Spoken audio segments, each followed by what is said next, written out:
Vale. Bien.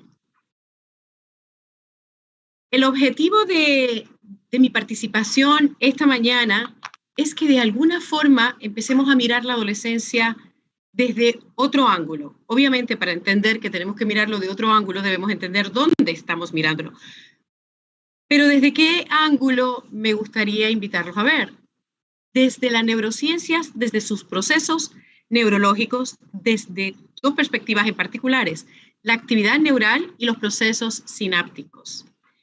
Ser adolescente no quiere decir que adolece de algo. La palabra adolescente realmente viene del latín, de adolecere, y significa crecer y desarrollarse. Y por alguna razón, y bueno, esto desde tiempos inmemoriales, están hablando de la adolescencia como si fuese un caos, como si fuese algo muy malo dentro de las etapas de desarrollo, ¿no? del ser humano. Así que, sin más, vamos a ver dónde estamos parados cuando pensamos en adolescentes. Lo primero que pensamos es en la rebeldía.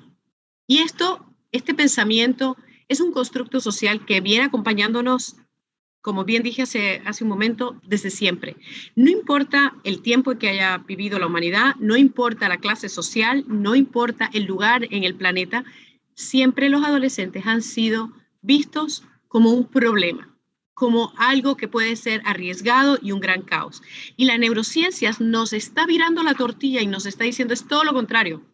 Esas cosas que vemos en los adolescentes tienen unas explicaciones y realmente estamos en pininos en esas explicaciones. Pero lo que sí la neurociencia nos está diciendo es, este es un periodo de gran oportunidad. Aquí un poquito sobre lo que dicen algunos, ¿no? O han dicho a través de la historia sobre lo que es la adolescencia. La adolescencia es sufrimiento para cualquiera, ¿no? La nieve y la adolescencia son los únicos problemas que desaparecen si los ignoras tiempo suficiente. O sea, es un sufrimiento, es un problema y la adolescencia es dolorosa para todos. Hay un psicólogo importante para finales del siglo XIX, principios del siglo XX, es Stanley Hall, y él habló y escribió un libro que se llamaba Adolescencia en el 1904, y creo que de alguna manera de ahí viene aún más marcada la visión que tenemos de los adolescentes. Los planteamientos de Stanley son muy interesantes, ¿no? Él hace una analogía con respecto a la evolución de la humanidad y las etapas de desarrollo del ser humano y de andar en cuatro patas como los bebés, a ser cazadores, a ser exploradores, y luego en la adolescencia él habla que, y creo que aquí es donde se marcó fuertemente, porque dijo cosas maravillosas también, pero dijo, es un momento de transformación en donde nos convertimos en aquella humanidad que somos hoy. Y ese momento de transformación en la evolución humana fue tormentosa. Pero también, además de eso, claro, nos quedamos con ese constructo que es tormentoso, con una etapa tormentosa. Sin embargo, también dijo que era una gran oportunidad, que era un momento de oportunidad, que era un momento en donde se podía gestar una nueva civilización. Pero nos quedamos, sin embargo, con la tormenta. Ahora, aparte de que tenemos ese constructo social, esa vista, esa mirada a la adolescencia como un poco dura, fría, incluso los rechazamos a los adolescentes. Ellos también, hay otro reto para esta mañana con nosotros, y es el reto de apreciar la adolescencia de una forma y los retos que presentan la sociedad en este momento precisamente para el periodo de la adolescencia. Sabemos que los medios sociales están aquí para quedarse y gracias. Sabemos que la tecnología está para quedarse, pero también está trayendo retos y sobre todo durante la adolescencia. Y tenemos también retos que tienen que ver con la vida en esa etapa de desarrollo. Así que mirando a la adolescencia, como siempre la hemos visto, desde esta perspectiva, los adolescentes son vagos, los adolescentes son desorganizados, son despistados, son inquietos. No importa, el adolescente que estemos hablando, en algún momento presenta una de estas características. Pero realmente, ¿es esto? Un Un ejemplo nada más antes de hablar de los procesos neurológicos. El adolescente tiende a quedarse dormido en todas partes, le cuesta moverse. Sí, claro, desde nuestro lente es un vago. Sin embargo, cuando empezamos a estudiar qué sucede en la etapa de desarrollo humano llamado periodo de la adolescencia, que es después de que empieza la pubertad, nos damos cuenta que los ciclos circadianos son distintos, que existe una transformación total en ese proceso, en ese sistema límbico. Y todo esto lo que trae consigo es un cansancio muchísimo más grande que el de nosotros, porque lo que para cualquier adulto podría ser 9, 10 de la noche, que todo el proceso de melatonina empieza a surgir para irnos a dormir, luego en la adolescencia no es así, es pasada medianoche. O sea que las 6 de la mañana nuestras son las 4 de ellos. O sea, empecemos a mirar las cosas de una manera diferente para poder mirar la oportunidad que los neurocientíficos nos dicen que es la adolescencia. Es un periodo en el que todos los países, latinoamericanos y no latinoamericanos, tienen una gran preocupación, porque es un momento en que dejan la escuela, es un momento en donde entran en tipos de adicciones, en tipos de dejarnos llevar por lo que dicen los demás. Así que sí es un momento susceptible. Y hay una neurocientífica que voy a citarles dentro de un momento. En el caso de ella aboga por cambiar la educación durante la escuela secundaria porque se está perdiendo una gran oportunidad neurológica para que haya una transformación en la humanidad por seguir perpetuando procesos que realmente no están a tonos con la adolescencia. Y cuando hablamos de esto, a lo mejor suena medio extraño o medio rebelde o demasiado novel, pero estamos hablando de una educación con sentido común, de una educación más humana, con una educación que realmente tenga una injerencia los procesos científicos que se han develado. Lo primero que hacemos es decir que los jóvenes se comportan de la manera que se comportan porque su sistema neurológico es inmaduro. Y hay información de que sí, que es inmaduro. Pero el cuestionamiento que nos hacen los neurocientíficos es, ¿realmente ese comportamiento es porque es inmaduro o es porque el entorno está afectándolos? Y cuando hablan del entorno, hablan de que no le provee lo que necesita por un lado y que les ofrece unas experiencias que realmente hacen daño.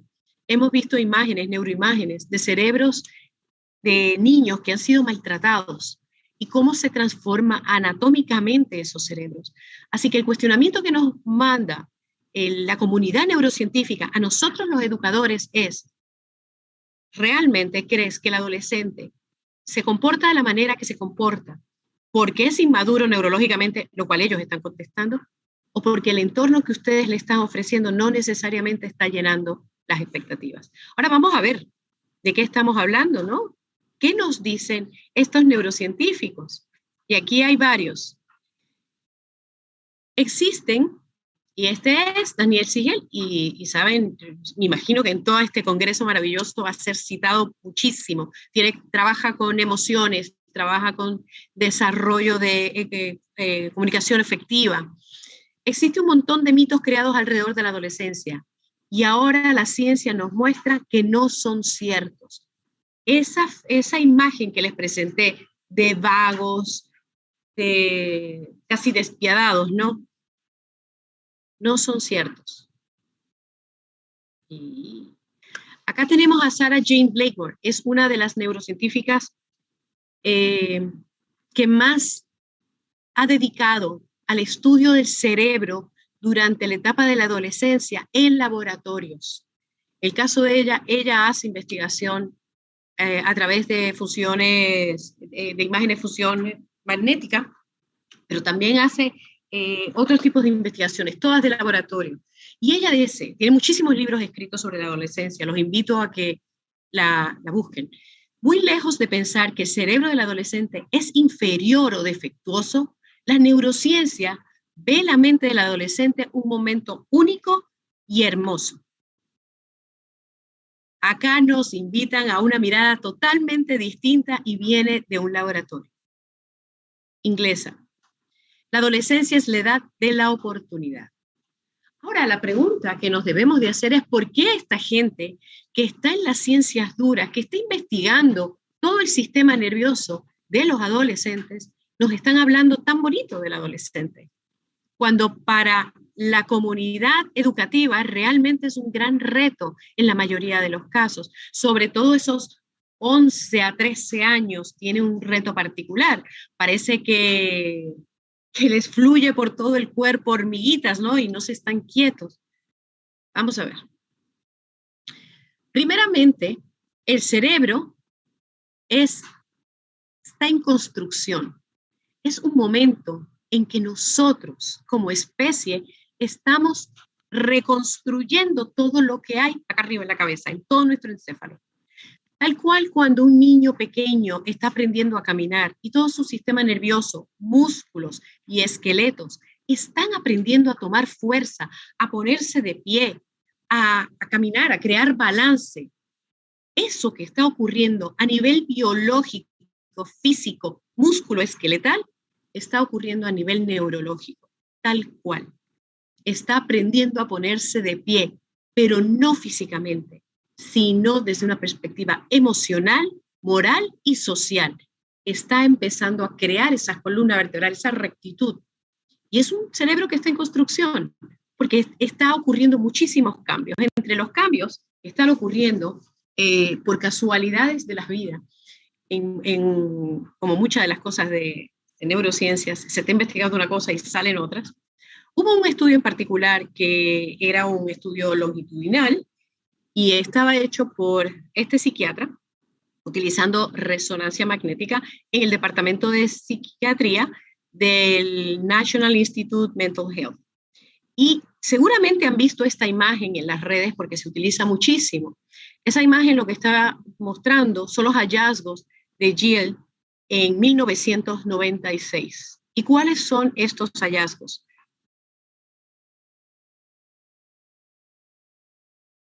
Voy a presentar aquí las tablas de él. Lo primero que se observó es que no ocurría un incremento de materia gris como tal vez se podría haber esperado a través de los años. Sabemos que la materia blanca, cuando hablamos de materia blanca, estamos hablando de toda esta mielina que está en los axones de las neuronas. Estamos hablando, vamos, del conductor de que abraza el brazo que tienen las neuronas, ¿no? Y ayuda a conducir la información eléctrica y química. Y la materia gris es la cantidad de conexiones que están ocurriendo entre neuronas. Y es, bueno, en los 80 por lo menos hablábamos de si tienen materia gris o no tienen materia gris cuando éramos adolescentes para hablar si una persona era inteligente o no era inteligente. Entonces, este hombre nos está diciendo, no porque van pasando los años, la materia gris va en aumento. La capa de la materia gris, de la neocorteza, se hace más finita. Entonces, esto es un hallazgo cuestionable. ¿Qué está ocurriendo aquí? ¿Qué está pasando? Y esto lo pueden ver en las gráficas que les estoy presentando. Sobre todo en las áreas frontales y parietales. Justo las áreas que se activan cuando hay que tomar decisiones, tienen que ver con discernir, tienen que ver con organización, con planificación. Son las funciones ejecutivas, como bien dicen todos los neurocientíficos. Es el que dirige la orquesta, ¿no? Las funciones ejecutivas y el lóbulo prefrontal. Bueno, pues estamos hablando de que hay una merma de materia gris justamente en las áreas en donde se dan todas estas funciones. Entonces, entra una batalla y nos preguntamos si realmente los adolescentes se comportan de la manera que se comportan porque tienen menos materia gris. Eso es lo primero que se dijo hace unos 20, 30 años atrás cuando se hizo este descubrimiento. Pero la realidad es que es mucho más complejo que decir que por poco materia gris o por menos materia gris hay un comportamiento de riesgo. Realmente no podemos ver al ser humano por pedazos. No podemos pensar que el ser humano es un lóbulo. Y entonces, pues, tengo un lóbulo que tiene una merma en sus conexiones sinápticas y tengo tal vez otras áreas de nuestro cerebro en que están hiperactivadas, como por ejemplo en la adolescencia la amígdala, que tiene que ver con la respuesta de agresividad y todo lo demás. La realidad es que durante la adolescencia y durante toda la etapa de desarrollo humano, nuestro cuerpo completo, y en este congreso lo vamos a ver, como compañeros van a hablar de la importancia de todo el cuerpo y lo que hacemos diariamente, tanto como memoria, como atención, como procesos de las funciones ejecutivas o comportamiento humano. O sea, somos mucho más que pedacitos. Y una de los hallazgos que han ocurrido en estos años ha sido el darnos cuenta que el cerebro tiene una capacidad, y esta capacidad es la capacidad de la plasticidad. Sabemos que la tiene todo nuestro sistema nervioso y habla de la posibilidad de cambiar. ¿Y qué es lo que cambia? Las estructuras, las conexiones neurológicas y la facultad de recuperarse, de poder transformar. Así que esto, como es una capacidad humana, no tiene que ver con que se acabe en un momento dado. Podemos aprender toda la vida. Sabemos que hay unos momentos precisos en los que es más fácil aprender algo. Cuando eres pequeño, cuando tienes menos de 3 años, el caminar es mucho más sencillo. Hay una etapa que es un terreno más fértil para el lenguaje, y ahí lo vemos con el niño de Aviñón, con Ginny en California, que tuvieron problemas, fueron descubiertos y no habían aprendido a hablar y ya eran adolescentes y les costó muchísimo trabajo y no llegaron a tener un lenguaje fluido. Pues estos periodos, estos momentos precisos, yo le digo terrenos fértiles, hay quienes le dicen ventanas de oportunidad, periodos críticos, periodos sensibles. Terreno fértil para algo ocurre. Y en la adolescencia es uno de esos momentos fértiles plásticos, de realmente hay una gran elasticidad, hay una plasticidad increíble en ese momento. Ahora la pregunta es, ¿cómo la vamos a aprovechar? ¿Cómo podemos hacer nuestro esta plasticidad? Es humana, que sigue todo el tiempo, que no importa la edad que tengamos, podemos aprender, pero en cada etapa tenemos una oportunidad para aprender más fácil algo en particular. Aquí hay un ejemplo de esto. Si ustedes miran las figuras, todas tienen la misma cantidad de neuronas, ¿no? La diferencia entre una y otra realmente es la cantidad de sinapsis que hay. Pueden observarla. Si se fijan, las sinapsis son las conexiones que hay entre una neurona y otra. Las partes más oscuritas que ustedes ven son el soma, es la parte central de la neurona. Y tiene unas ramificaciones, utilizando la mano como ejemplo, ¿no? Sería el soma, la palma de la mano, mi brazo sería el axón, y cada una de mis deditos, y sabemos que son miles, son las dendritas, que son pequeñas ramificaciones. Y a medida con que ellas se conectan con otras, se crean estos grandes arbustos, como estamos viendo al final. ¿Qué sucede? ¿Qué causa esto?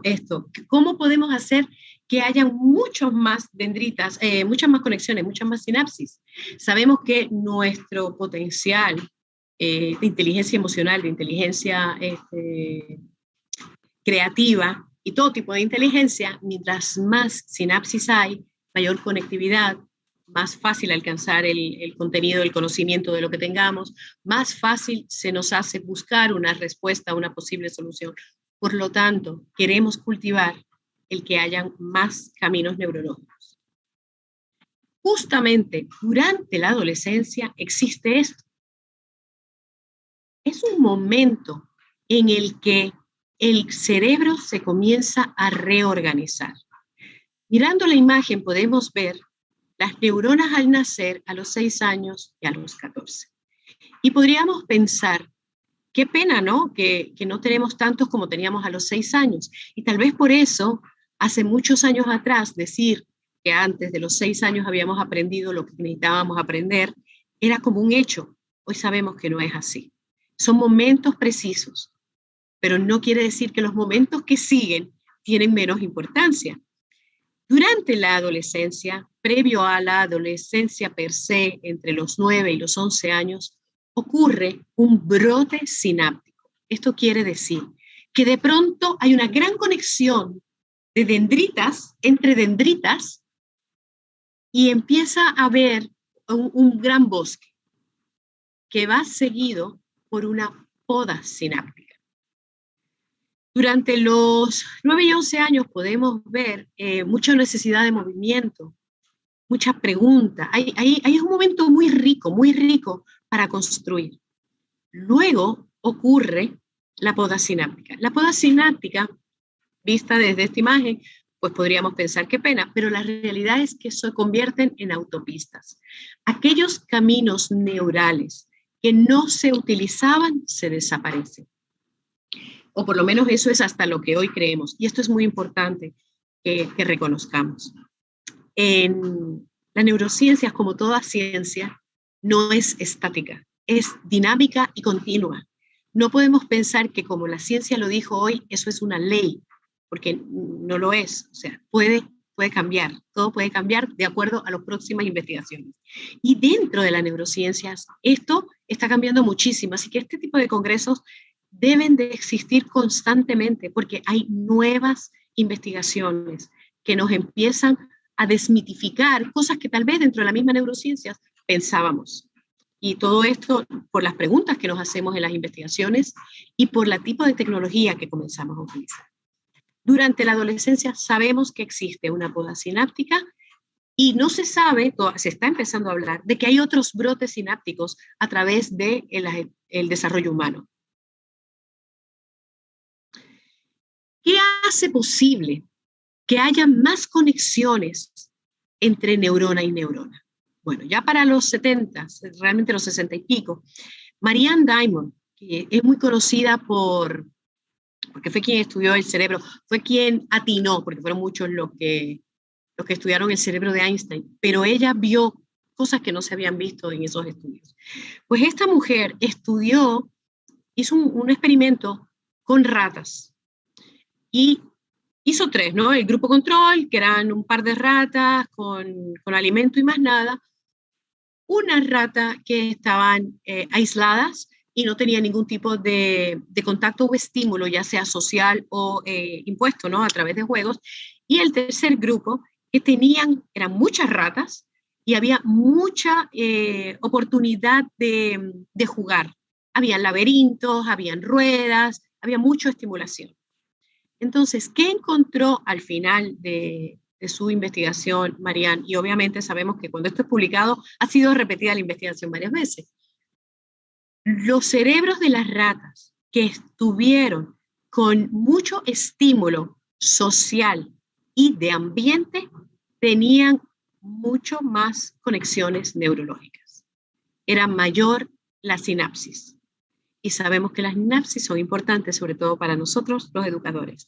Así que, a mayores estímulos, mayores sinapsis. Ahora, tenemos que saber algo y estar muy conscientes de esto. Durante la adolescencia, como hay un brote sináptico, hay una necesidad de estímulos, estoy buscando estímulos, porque, bueno, el mismo cuerpo, nuestro mismo cerebro nos los está pidiendo. Esos estímulos externos que están ahí, al alcance de nuestros jóvenes, van a transformar los cerebros de ellos. Ahora, los pueden transformar de muchísimas maneras. Todo va a depender del tipo de estímulos que reciban. Y esto es importante saberlo, porque así como el maltrato físico y emocional transforma las vías neurológicas, la anatomía totalmente, las estructuras, hay áreas del cerebro que se disminuyen, hay áreas que se agrandan por el maltrato. También ocurre con lo que utilizamos. Utilizamos las manos, utilizamos el cuerpo, utilizamos la creatividad, escuchamos música. ¿Cuánto estamos expuestos? ¿Cuán rico está siendo nuestro proceso para que podamos aprovechar esta oportunidad única de brote sináptico? Luego, es importante reconocer que el cerebro es, así como todos nuestros órganos tienen una gran función, la función de este órgano es social. El cerebro existe como como un ente social que nos ayuda a ser lo que somos, ¿no? Un grupo en especie social. Y durante la adolescencia, la actividad neurológica va dirigida precisamente al desarrollo social. Vamos a hablar un poquito de eso. Primero, de la ínsula. La ínsula, si la ven ahí en el dibujo, es un lóbulo y está escondidito realmente. Los otros lóbulos, ¿no? El temporal, el parietal, el occipital, todos los podemos ver a flor de piel. Sin embargo, la ínsula tendríamos que abrir un poquito entre lóbulo y lóbulo para poder verla. Tenemos también una actividad mayor. En la adolescencia la ínsula se hiperactiva. Sistema límbico también se activa y obviamente tenemos todo este proceso de mielina y materia gris que acabo de explicar. El sistema límbico se le conoce como el área emocional, ¿no? Y es precisamente porque se gesta todo lo que es la química que termina siendo para nosotros actividades emocionales. Es donde se responde, hay una respuesta cuando hay una amenaza, cuando hay un peligro o cuando hay un estímulo sensorial. Esta respuesta emocional, de donde surge, es de la información procesada en el sistema límbico, como la vemos ahí. Ahora bien, ¿qué tiene que ver la ínsula? Porque es importante tomar en consideración que durante la adolescencia hay una hiperactividad de la ínsula, porque la ínsula es donde se procesan las grandes preguntas, esas preguntas que a veces algunas personas decidimos, no quiero saber de eso hoy, es muy profundo para navegar hoy. ¿Quién soy? ¿Para qué estoy aquí? Preguntas existenciales sobre el ser. Es precisamente en este espacio donde más actividad hay. No quiere decir que él es el único. Nuestro cerebro es una gran red que trabaja multidimensionalmente, así que se activa todo, pero donde más actividad hay cuando nos hacemos preguntas o cuando hay pensamientos y reflexiones que tienen que ver conmigo y conmigo en sociedad o con el todo juntos, que eso no es otra cosa que la definición de inteligencia emocional, es durante la adolescencia. Las imágenes que le estoy presentando es un estudio que se hizo de niñas adolescentes que tendían a lastimarse. Eran chicas que se automutilaban. Y una de las cosas que se vio era que la ínsula tenía menos volumen que la comunidad de normal, control. Y incluso que la ínsula, el tipo de disminución de volumen en la ínsula era similar y se podía asociar y correlacionar con los diagnósticos de personalidad borderline. Así que estamos hablando de que refraseando, ¿no? Durante la adolescencia hay una gran actividad en un área en el cerebro que gesta la información sobre uno mismo. Y me puedes decir, bueno, ¿y qué importa eso, no? Pero es nuestra salud mental. Y si hay algo que sabemos, y los que estamos en salud mental precisamente, lo estamos viendo muy fuerte. En este momento histórico en que estamos viviendo, la salud mundial mental está en alerta, porque venimos cargando muchísimas cosas en los últimos 12 meses, 15 meses. Así que sí es importante que prestemos atención a que en este periodo justo es el momento en que se está cuestionando el ser. No son los 40 años, no son los 30 años, el momento en que se cuestiona en la adolescencia, mas sin embargo no le permitimos necesariamente cuestionársela, no les damos los espacios para que conversen sobre quién soy, para qué soy bueno. Al contrario, lamentablemente tendemos a hablarles juzgando. No sirves para nada, eres un vago, me recuerdas a tu madre, y sabemos todas esas cosas que decimos. Pero justo es el momento en que está alimentando el ser para que se convierta en su brújula. Es increíble el poder que tiene este momento. Estoy construyendo mi brújula interna, que ¿saben qué? Es la que me va a ayudar a tener autonomía, a desarrollar y fortalecer mi valor propio, la autoestima, mi autoconcepto, el propósito de vida y la conciencia de mí. Así que definitivamente, mirando en la adolescencia, desde la mirada de las neurociencias, este es un highlight importantísimo en el que podemos entender que durante la adolescencia se gesta quién va a ser ese a futuro, no por profesión o por notas, sino por la opinión propia que tiene de sí. Luego, esta actividad neurológica dentro del sistema límbico, entre las cosas que nos ayudan, es un brote gigante de creatividad. Es un momento en que la creatividad está a flor de piel y todos hemos sido adolescentes y todos vamos a recordar cómo la música nos llamaba, cómo el baile nos llamaba. Era ahí, estar ahí, como algunos de nosotros cosíamos o pintábamos. La creatividad está ahí. Y la creatividad dentro de los esquemas de neurociencias, y si nos vamos a la taxonomía de Bloom, va por encima de todo, requiere todos estos procesos mentales, requiere memoria, requiere síntesis, requiere evaluación, requiere todo de ellos y más. Y justo en la adolescencia hay una predisposición a esto. Entonces deberíamos de cuestionarnos de qué manera podemos utilizar esa predisposición para desarrollarse aún más. ¿Por qué? Porque cuando desarrollamos esto, creamos unos vínculos sociales, creamos solidaridad, creamos relaciones y sabemos que este cerebro social, que este cerebro del adolescente, que tiende a tomar, hay unas investigaciones interesantísimas en el que están jugando juegos de auto, ¿no?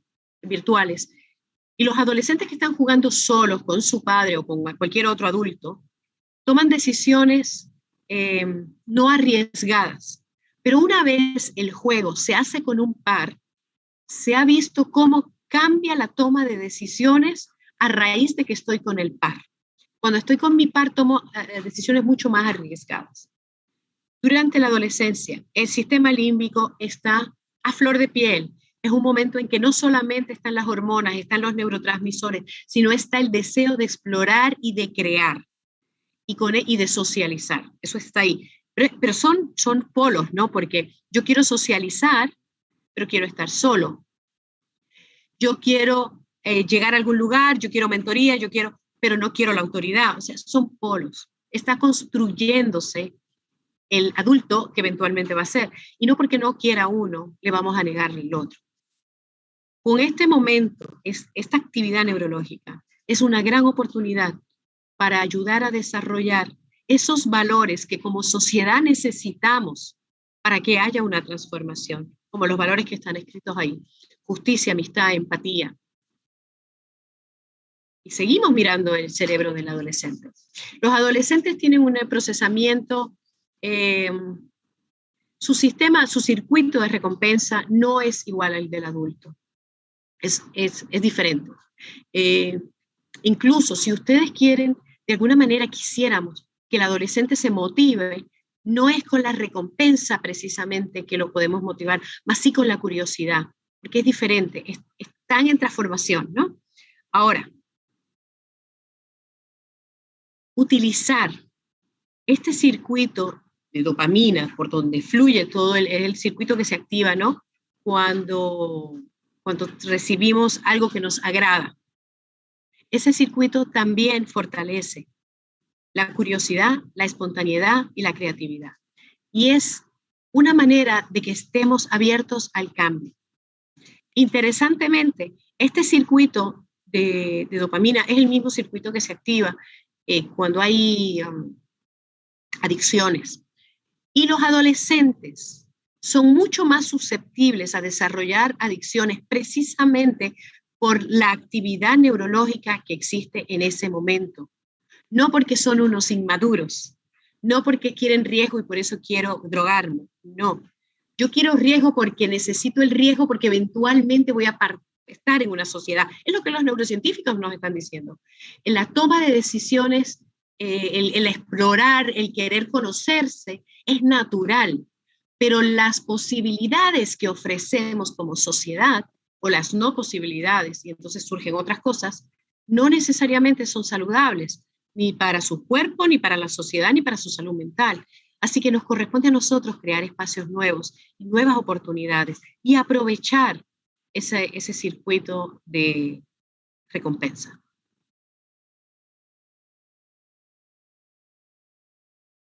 Y ya voy terminando acá. ¿Qué hace la actividad neural? Como bien lo acabo de mencionar. Y aquí traigo lo que el neurocientífico Daniel Siegel dice, que durante la actividad, esa es la visión de él sobre el adolescente. Es el momento de la creatividad donde hay un pensamiento conceptual, razonamiento abstracto y una conciencia más amplia. Ahora, como nosotros como adultos miremos hacia atrás y pensemos, si a mí me hubiesen ayudado a desarrollar mi pensamiento conceptual, mi razonamiento, mi pensamiento abstracto, la conciencia, ampliarla, a desarrollar esa creatividad, ¿qué hubiese hecho distinto? Dice el psicólogo que es el momento en que el ser humano es una chispa emocional, que hay, y bueno, sí lo sabemos porque puede ser hipersensible, pero esa chispa emocional lo que esconde es el sentido, es un contacto con las sensaciones internas que eventualmente las vamos perdiendo si no aprendemos a reconocerlas. Y es vitalidad, es vida pura.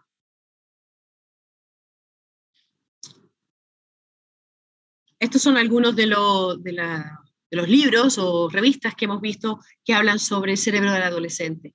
Hay muchísima información y cada vez es más el dinero que va para los laboratorios para poder estudiar este periodo humano, porque se sabe que es un periodo que puede ayudar a que la sociedad se convierta en otro tipo de sociedad cuando se cultiva de la manera correcta y no cuando los miramos con ese lente viejo y vamos a pensar que es un lente del pasado, ese lente que mencioné cuando empecé esta ponencia sobre la vagancia, el despiste, la desorganización, el riesgo.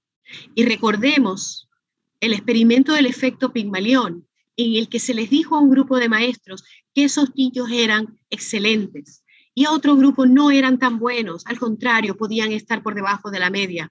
Y los maestros, todos sus maestros, actuaron de acuerdo a como se les dijo. A los que les dijeron que eran buenos, les dieron mayores oportunidades y salieron mucho mejor. Y aquellos chicos que les dijeron que eran por debajo de la media, realmente fueron castigados y no pudieron avanzar mucho más. Ese es el efecto Pigmalión. Entonces ahora mi invitación con esta ponencia es no caigamos en el efecto Pigmalión desde mirar a la adolescencia desde una lupa que ha venido acompañándonos por más de 2000 años. Empecemos a abrir la visión de lo que es el adolescente desde la lupa que la neurociencias mismo nos está invitando.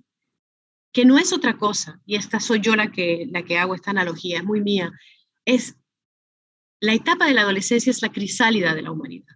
Es un momento en que sí está la transformación, como bien lo dijo Stan Halley, pero no es solamente tormentoso, es la transformación, es el momento en que se están creando esas alas que se van a convertir en ser humano.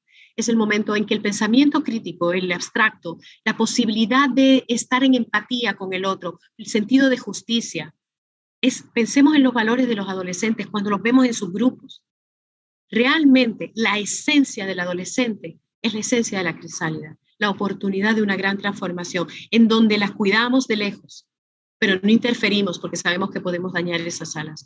Permitimos nutriendo el espacio y protegiendo de que nada le haga daño, para que sea una gran mariposa o que seamos grandes, seres adultos, seres humanos adultos íntegros y saludables, y una salud total.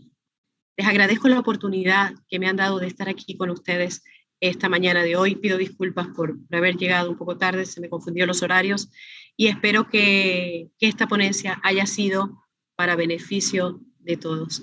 Y decía Montessori, me despido con esa cita, es absolutamente cierto que el secreto del futuro poder del ser humano está oculto en la humanidad a medida que ésta se desarrolla. Los jóvenes. Y son los neurocientíficos los que nos están abriendo ese secreto, dándonos toda esta información sobre el desarrollo de los jóvenes. Muchísimas gracias por esta invitación. Doctora, muchas felicidades. Doctora Alicia Landívar, que nos acompaña el día de hoy desde Ecuador. Muy amable, muy variada y muy provechosa en cuanto a nuevos conocimientos. Una pregunta, nos pregunta Sergio Dávila Espinosa, dice, en su opinión, ¿qué transformaría de la rutina escolar típica de la educación secundaria y media superior con respecto al currículum, horarios, etcétera? Todo. La pregunta, la contestación es todo. Empezando con los horarios, debería de empezar más tarde. Ya Nueva York lo empezó haciendo. Empezaron a las 9:30 de la mañana. Sé que la escuela es un espacio donde se cuidan a los chicos cuando vayan a los padres a trabajar, definitivamente. Pero la realidad es que el cerebro del adolescente no aprende hasta después de las 9 de la mañana. Así que estar desde las 7, de 7 a 9 es complicado. Estamos pidiéndole, es como si nos pidieran a nosotros a las 4 de la mañana que empecemos a trabajar. Nos va a costar, nos va a costar. Y vamos a estar de mal genio y vamos a estar. Así que primero los horarios, definitivamente. Nosotros la libertad de elegir. Cuando les pedimos a los jóvenes que ellos sean quienes elijan. Te voy a dar un ejemplo, Gonzalo. Vamos a estudiar en física, estábamos estudiando el universo, vamos a estudiar el universo. Y una niña en el 2008, 2007, por ahí, dijo, yo quiero estudiar esto que se llama los hilos cósmicos. Nunca me voy a olvidar de esto. Yo decía, los hilos. No estaba en ningún texto. No estaba en ningún texto. Yo decía, ¿de dónde sacaría esta niña esto? Fue antes, fue como para el 6. Nada, ella hizo su research y hizo sus presentaciones. Y era una teoría. No se sabía que eso existía. En el 2009, yo llevo ese grupo a Estados Unidos y justo entrando en el Museo Natural, estaban colocando en la parte de afuera, por fin se descubre la teoría de los hilos cósmicos. Esta niña quería saber de eso 3 años antes. ¿Por qué? Porque se le dio la libertad de estudiar algo que le interesaba. Así que incorporar en los currículos espacio para que ellos opinen. Incorporar, no castigar haciendo servicio comunitario. Servicio comunitario debe ser un hecho para todos, no un castigo, porque te portaste mal vas a hacer servicio comunitario. Y menos en esa edad que se está forjando esas redes que van a quedar para mí. Crear retos, por ejemplo, ¿qué tal si convertimos las escuelas secundarias en pequeñas microempresas? O sea, son muchísimas las cosas que se podrían hacer. El currículo completo, la educación de los maestros, todos deberían de tener esta información y mucho más. O sea, traje lo más condensado por el tiempo, pero esto puede ser un curso completo de tratar de entender el cerebro de los adolescentes. Las escuelas secundarias tienen que cambiar y es ya. Si no, los vamos a perder. Se van a ir, no van a llegar a las escuelas. Muy amable, doctora. Y muchas gracias y está cordialmente invitada para nuestros próximos congresos. Ahora me conecto. Gracias muchísimo. Gracias. Hermoso día. Muy amable, gracias. Excelente día.